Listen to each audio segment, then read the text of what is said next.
Welcome, everybody. I'm Jonathan Kirsting with the Pittsburgh Technology Council and Tech Vibe Radio for today's One Mic Stand. And this is a topic today that I cannot wait to dive into because I am talking to a company today that I feel like I have known since their very inception, which is kind of freaking me out. Really, I mean, I think this is one of the foundational tech companies here in Pittsburgh over the years. One of these stories that goes to prove you can build something pretty big, dare I say pretty badass here in Pittsburgh. And what I'm talking to, of course, today is Chris Simchick and Scott Barnyak of what was SDLC Partners. I don't like saying that, but I really like saying CitiusTech, which is the big company that bought these guys just this last month. So I'm still adjusting. I'm glad Scott still has his SDLC Partners background on it there. It feels like old days there, Scott. Thank you. I appreciate that. But I'm just excited to dive into what this means. I think it means good news for Pittsburgh. But I also want to tell a little bit of the story about the risks you guys took to build this thing. I mean, you literally started from square one and built a company with close to 500 people solving very tough problems. And to me, that just, man, I can't speak volumes for how much respect I have for the work that you guys have done and what you've done for the region. You're paying a lot of taxes here in Pittsburgh, and it's important. So we'll leave it at that. Let's start with some introduction, just so our listeners know who is who. And so, Chris, let's start with you. Give us your background, then Scott will jump over to you. And you guys have been on my show so many times before, so we're gonna have a good old time. I might even crack a beer. Just saying. Yeah. Good. We'll join you with that. Perfect. So, yeah, Jonathan, first of all, thanks very much.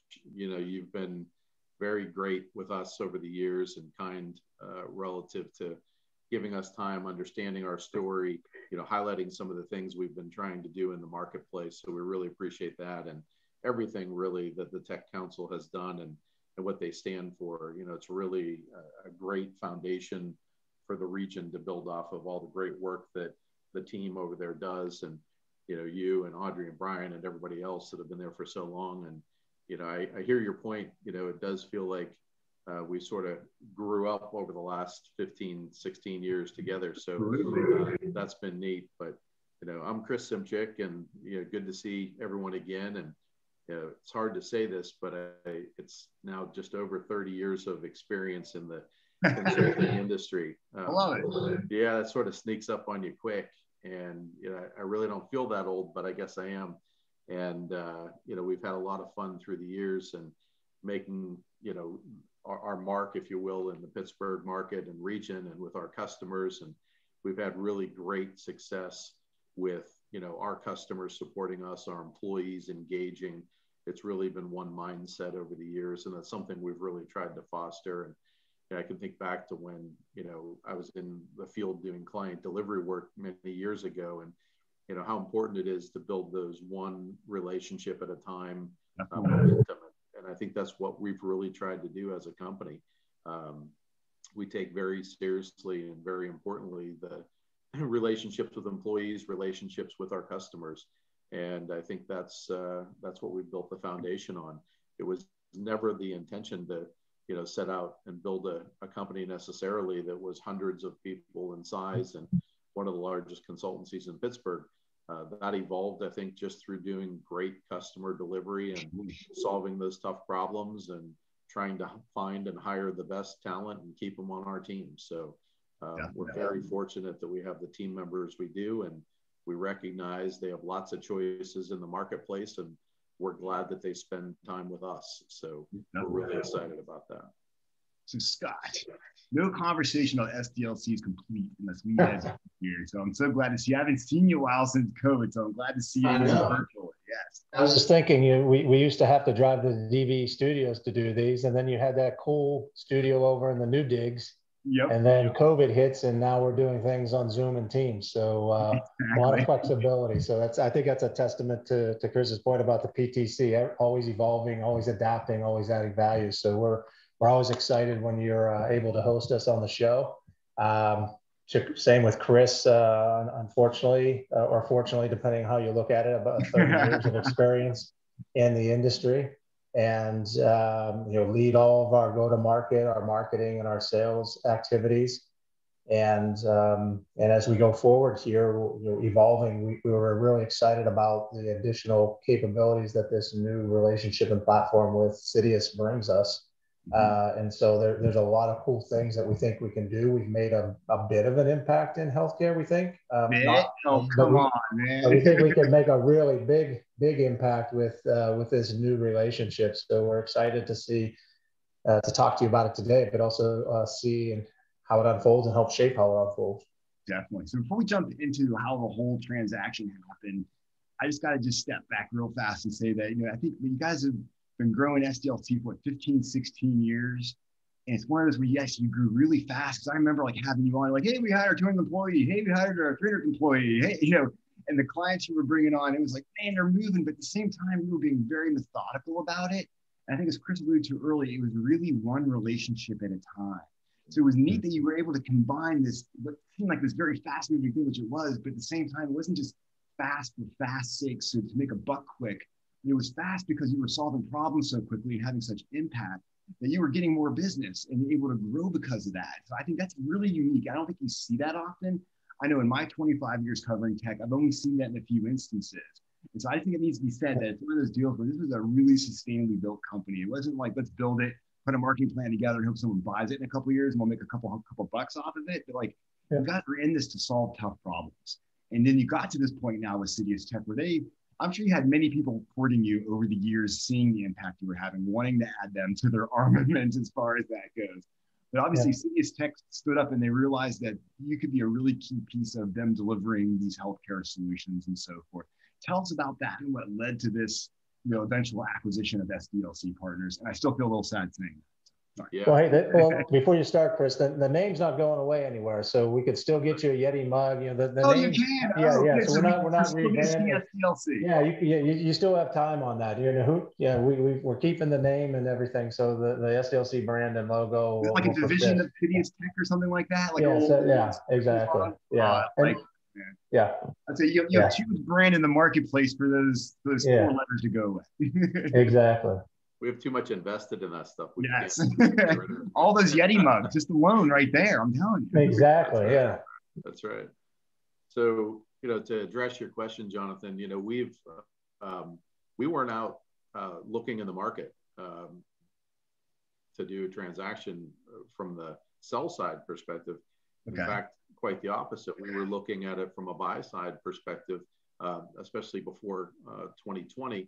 And, we had been investing for years in the business, sort of dumping all of our energy and cash and capital back into the business. Right. We really focused on a robust strategy for building the business, the cadence we follow internally, how we pick initiatives, how we pick investments, building the leadership team and beyond, and adding the key elements so that the business had a long, sustainable path. And I think when you do those things, you show up on radar screens. And, as we were out looking on the buy side, it sort of flipped on us and we started getting all these calls.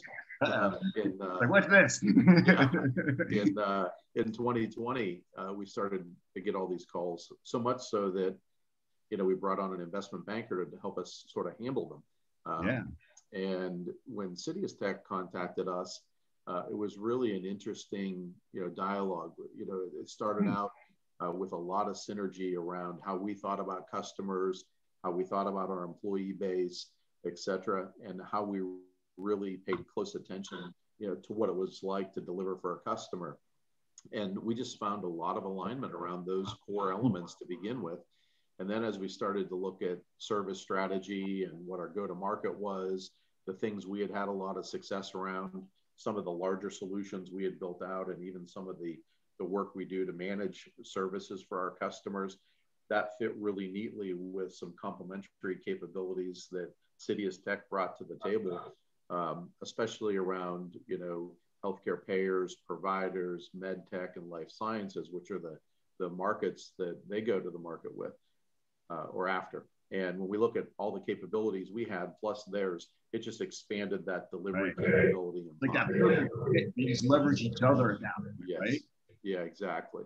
And, we brought complementary things for them too. And, frankly, we're still in the stage of digging in deep on all those things. We've had several, strategy sessions so far, and, our team experts are meeting with their team experts, vice versa.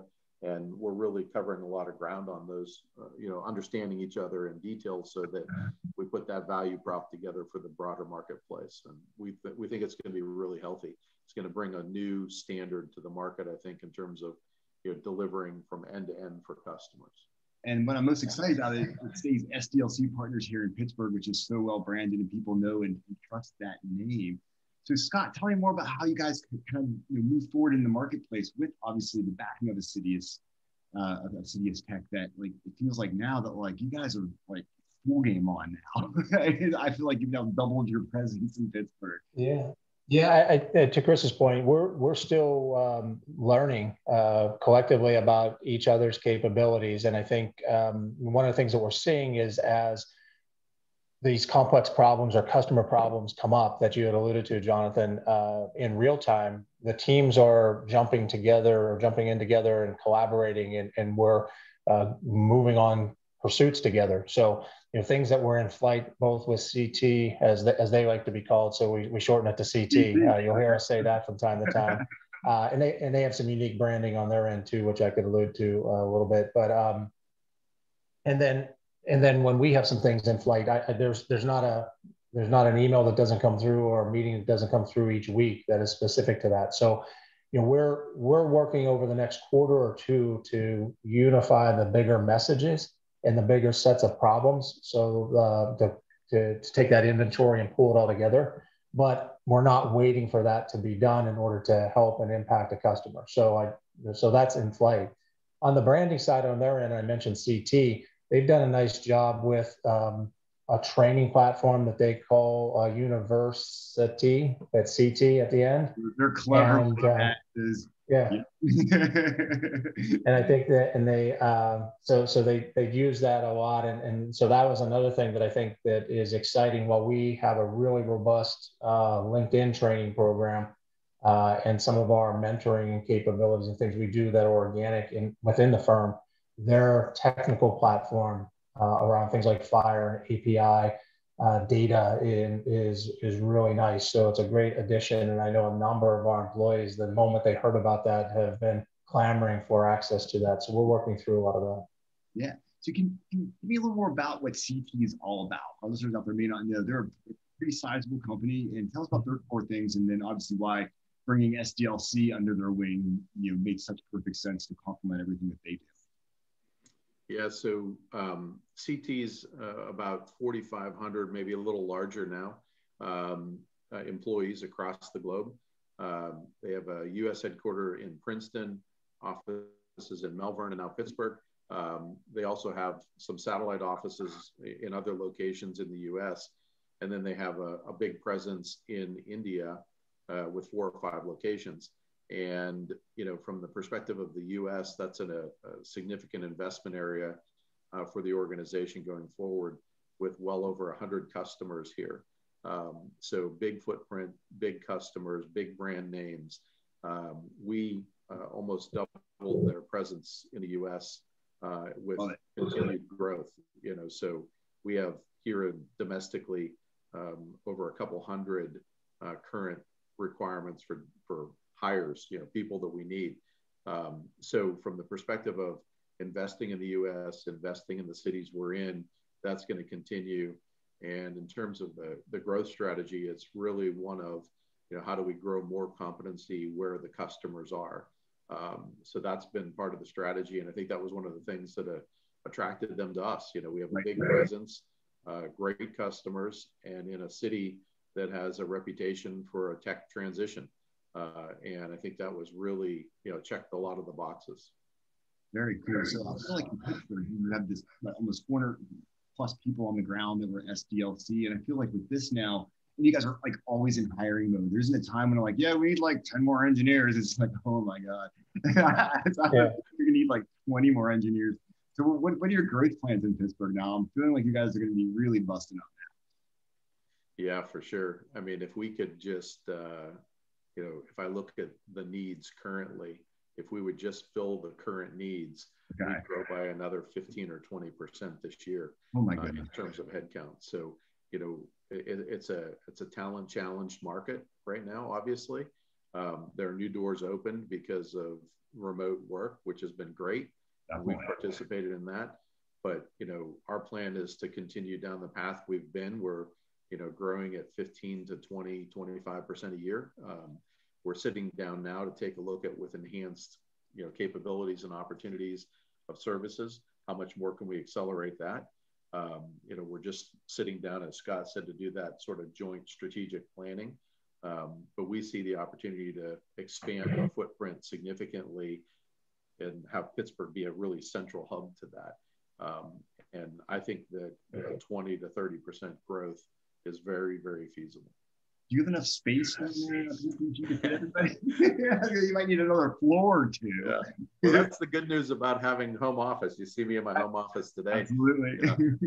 Yeah, that's the new normal, right? So, right. But yeah, you know, I expect us to, as we get back to maybe some traditional needs relative to office, that we'll take a hard look at that over the next year as well.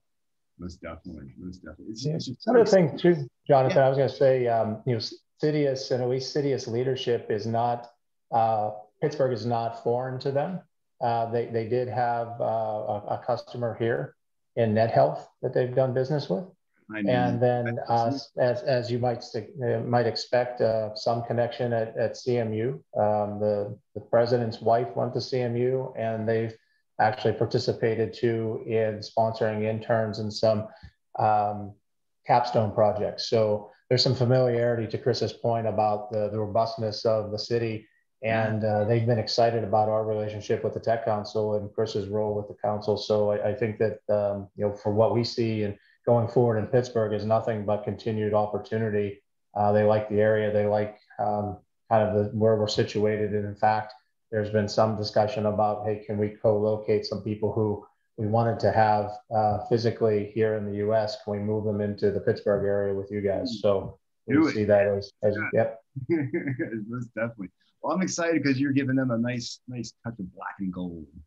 Yeah, exactly. Yep. Those guys in the overdrive. That's absolutely. Yeah. So we handed out terrible towels when they came in a couple of weeks ago. There you go. Yeah, absolutely. See, that's.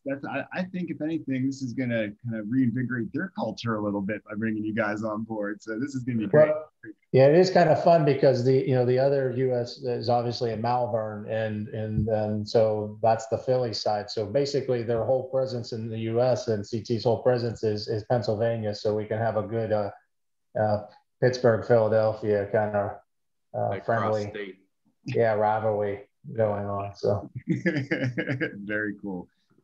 So I'm just so excited for you guys all the way around, for everyone that works at SDLC, but more importantly for you guys, you know, as being the two leads that really, you know, brought SDLC, you know, up from startup through the phases to this point. So like Scott, what are you most excited about when it comes to, you know, all being said and done with this transaction? Yeah, we've been asked that a couple of times, and it's a great question, one we've given a lot of thought to. And I think it's for me, it's the opportunity that the platform creates for our leadership team as well as our employees.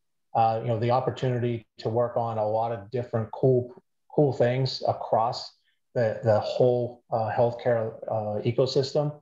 But then because we're part of the growth strategy and the initial growth here in the U.S., the opportunity for team members to take on more responsibility that might have taken us a few more years to really start to put that into play. So that's what excites me the most. And I think as you started the conversation, just the amount of capability that we collectively now have and the impact that can make on healthcare, healthier lives, and helping companies really be successful. That's what excites me the most. Sounds cool. How about you, Chris? Yeah, I would say similar things. When we took a lens at this, when the reality started setting in that, wow, this is a really good alignment. We took the same lens we've taken with the rest of the business for 16 years. And that's one of looking at balanced value. Does it deliver value for customers and employees? And if it does those two things, it should be good for the company. And when we look at the capability that we can now bring to the table. It puts us in the discussion on much larger scale opportunities. Yeah. It gives customers more strategic choices. Maybe they would have gone to, some of the big four classic guys in the past. Now they have another option to look at, a really competitive one. And I think as I look at the landscape, both for customers and employees, it's very rich in terms of opportunities. So that's exciting to be a part of something like that. And to Scott's point, we've been looking at, at the inflection point and size we were bumping into some of these larger opportunities on a more frequent basis. And we needed to add more bandwidth and capacity to address those. So I think that we come back to the market and now we have clear answers for questions we were being asked from customers. And I think for employees, it just opens the landscape of new opportunities and new customer experiences, et cetera. So it's really good for everyone. And I think Citi, it's good too, because, it's not as if any of the founders or the leaders are going away. We're all staying on. So, our commitment to the market and to the city and to the communities that we've served, whether that be, through charitable or other activities, will remain, and we're committed to that. So, and CitiusTech is as well. So I think that's really healthy for everybody. It seems like an awesome story. I feel so much better having talked to you guys. I figured this was what it was, but I had to hear it from the founders' mouths. So I have. I think all is really well. And I'm really excited to see that they're really like not just the next chapter, but it's the new book now of SDLC, being under the wing of CitiusTech. And I still say it's going to be SDLC that makes Citius hum and strum as far as I'm concerned. So can't thank you enough for taking the time to talk to me about this. I know sometime soon I need to talk to you guys both more about the entire story, about what it was those early days when you're like mortgaging your houses in order to get your office and get your stuff together, and the ups and downs that you guys have been through, like literally over 16 years to get to this point where it's like, man, here's one of these foundational tech companies in Pittsburgh that is really now just beginning again, but with a lot more horsepower. So thanks again, guys. Really appreciate it. Chris Simchick and Scott Barnyak. We still say SDLC Partners, a division of CitiusTech, CT, as they say in the office there, right? Yep. Hey, thanks, John. Thank you. I really appreciate it. Good stuff, man. You guys are the best. Without a doubt, you are making Pittsburgh proud, that's for sure. Everybody, this is Jonathan Kirsting with the Pittsburgh Technology Council and Tech Vibe Radio, having way too much fun having conversations just like these pretty much every single day.